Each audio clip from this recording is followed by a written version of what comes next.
Assalamualaikum warahmatullahi wabarakatuh. Perkenalkan, nama saya Mirza Kamarullah. Saya bersekolah di SMP Kesehatan Al-Ikhlas. Saya sedang mengerjakan tugas sejarah praktek. Saya mengambil tema gerakan G30 SPKI. Apa yang dimaksud dengan G30 SPKI adalah gerakan 30 September adalah sebuah peristiwa berlatar belakang kudeta yang terjadi selama satu malam pada tanggal 30 September hingga 1 Oktober 1965 yang mengakibatkan gugurnya 6 jenderal dan serta satu orang perwira pertama militer Indonesia, dan jenazahnya dimasukkan ke dalam satu lubang sumur lama di area Lubang Buaya, Jakarta Timur. Penyebutan peristiwa ini memiliki ragam jenis. Presiden Soekarno menyebut peristiwa ini dengan istilah gestok, gerakan 1 Oktober. Sementara Presiden Soeharto menyebutnya dengan istilah Gestapu, gerakan September 30. Pada Orde Baru, Presiden Soeharto mengubah sebutannya menjadi G30 SPKI, gerakan 30 September PKI, serta pengkhianatan terbesar yang ada di dalam sejarah Indonesia. PKI atau Partai Komunis Indonesia dianggap bertanggung jawab atas peristiwa ini. Latar belakangnya yang mempengaruhi kejadian ini adalah Partai Komunis Indonesia atau kita disebut PKI merupakan partai komunis terbesar di seluruh dunia di luar Tiongkok dan Uni Soviet sampai pada tahun 1965. Anggotanya berjumlah sekitar 3,5 juta ditambah 3 juta dari pergerakan pemudanya. PKI juga mengontrol pergerakan serikat buruh yang mempunyai 35 juta anggota dan pergerakan para petani anggota barisan Tani Indonesia yang berjumlah 19 juta anggota, termasuk pergerakan wanita atau yang disebut Gerwani, organisasi penulis dan artis, serta pergerakan sarjananya. PKI mempunyai lebih dari 20 juta anggota dan pendukung. Pada bulan Juli 1969 parlemen dibubarkan, kemudian Soekarno menetapkan konstitusi di bawah dekret presiden. Sekali lagi dengan dukungan penuh dari PKI, ia memperkuat tangan angkatan bersenjata dengan mengangkat para jenderal militer ke posisi-posisi yang penting. Soekarno menjalankan sistem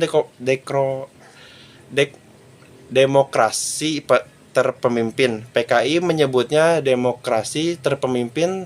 Soekarno dengan hangat dan anggapan bahwa dia mempunyai mandat untuk persekutuan konsep, yaitu antara nasionalis, agama, dan komunis yang dinamakan Nasakom. Pada era demokrasi terpemimpin, kolaborasi antara kepemimpinan PKI dan kaum buruh nasional dalam menekankan pergerakan-pergerakan independen kaum buruh dan petani gagal mengatasi masalah-masalah politis dan ekonomi yang mendesak. Pendapatan ekspor menurun, forex reserves menurun, inflasi terus menaik, serta korupsi birokrat dan militer menjadi wabah. Isu sakitnya Bung Karno juga menjadi salah satu latar belakang terjadinya peristiwa ini. Sejak tahun 1964 sampai menjelang meletusnya G30S telah beredar isu sakit parahnya Bung Karno. Hal ini meningkatkan kasakusuk dan isu perebutan kekuasaan apabila Bung Karno meninggal dunia. Namun menurut Subandrio, Aidil tahu persis bahwa Bung Karno hanya sakit ringan saja. Jadi hal ini bukan merupakan alasan PKI melakukan tindakan tersebut. Isu masalah tanah dan bagi hasil. Pada tahun 1960 keluarlah Undang-Undang Pokok Agraria dan Undang-Undang Pokok Bagi Hasil yang sebenarnya merupakan kelanjutan dari Panitia Agraria yang dibentuk pada tahun 1948. Panitia Agraria menghasilkan UUPA terdiri dari wakil pemerintah dan wakil berbagai jenis ormas tani yang mencerminkan 10 kekuatan partai politik pada masa itu. Walaupun undang-undang sudah ada, namun pelaksanaan di daerah tidak jalan sehingga menimbulkan gesekan antara para petani penggarap dengan pihak pemilik tanah yang takut karena UUPA melibatkan sebagian masa pengikutnya. Dengan melibatkan backing aparat backing aparat keamanan. Peristiwa yang menonjol dalam rangka ini antara lain peristiwa Bandar Betsi di Sumatera Utara dan peristiwa di Klaten yang disebut sebagai aksi sepihak dan kemudian digunakan sebagai dalih oleh militer untuk membersihkan keributan antara PKI dan Islam. Tidak hanya itu, tidak hanya NU, tetapi juga dengan Persis Persis dan Muhammadiyah. Itu pada dasarnya terjadi di hampir semua tempat di Indonesia, di Jawa Barat, Jawa Timur, dan provinsi-provinsi lainnya yang terjadi hal sedemikian. Peristiwa isu terlibatnya Soeharto. Hingga saat ini tidak ada bukti keterlibatan atau peran aktif Soeharto dalam aksi penculikan tersebut.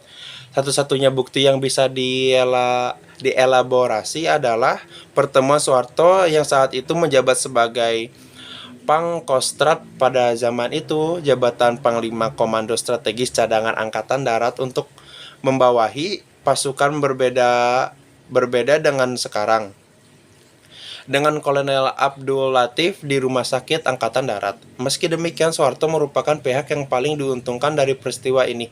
Banyak penelitian ilmiah yang sudah dipublikasikan di jurnal internasional kemungkinan keterlibatan Soeharto dan CIA. Beberapa antaranya adalah Cornell Paper karya Benedict R.O.G. dan Anderson and Ruthie McVeigh, dan juga di Cornell University.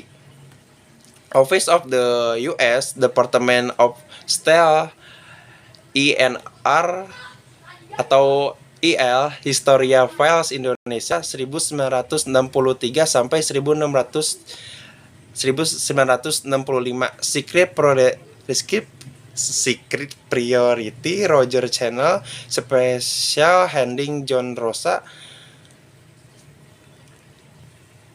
Dan inilah beberapa korban. Dari 7 korban peristiwa gerakan 30 September tersebut adalah Letnan Jenderal TNI Ahmad Yani, Mayor Jenderal TNI Raden Suprapto, Mayor Jenderal TNI Mas Tirto Darmo Haryono, Mayor Jenderal TNI Siswondo Parman, Brigadir Jenderal TNI Donald Ishak Panjaitan, Brigadir Jenderal TNI Sutoyo Siswo Miharjo, dan Letnan 1 Pierre Andreas Tendean.